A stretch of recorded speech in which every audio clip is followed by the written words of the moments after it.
เป็นห่วงเสมอถึงเฮาสิเลิกลากันย้อนความจำเป็นพ่อแม่เพิ่นคอยกีดกันอยากให้ลูกนั้นได้ผัวคนใหม่ห่างมีอายอย่าไปโทษว่าเกิดมาจนพ่อแม่ทุกคนก็หวังให้ลูกได้ดีบุญสร้างเฮาสองร่วมกันได้เพียงเท่านี้อายจึงได้หนีจากน้องด้วยใจอาวรณ์จนความจำไว้ในใจเศร้า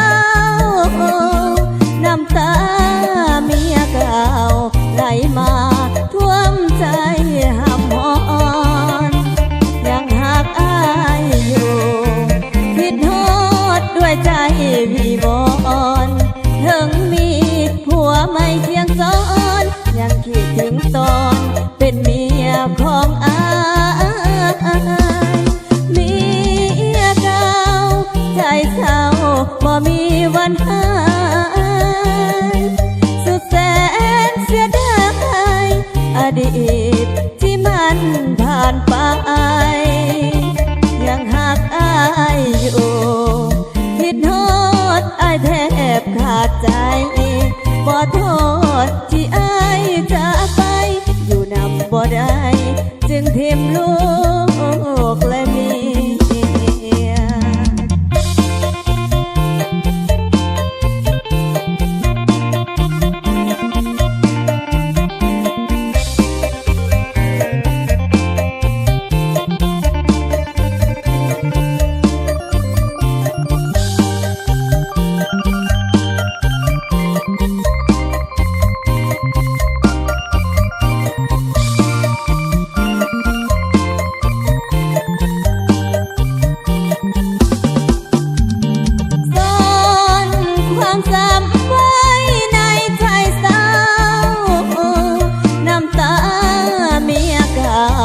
ไหลมาท่วมใจห้ำหอน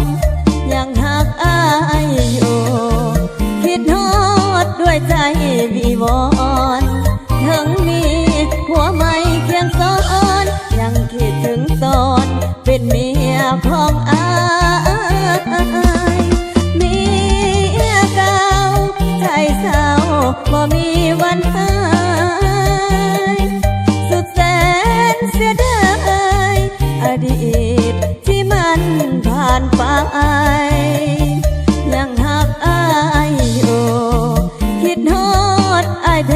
บขาดใจบ่โทษที่อายจากไปอยู่นำบ่ได้จึงทิ่มลูกและเมีย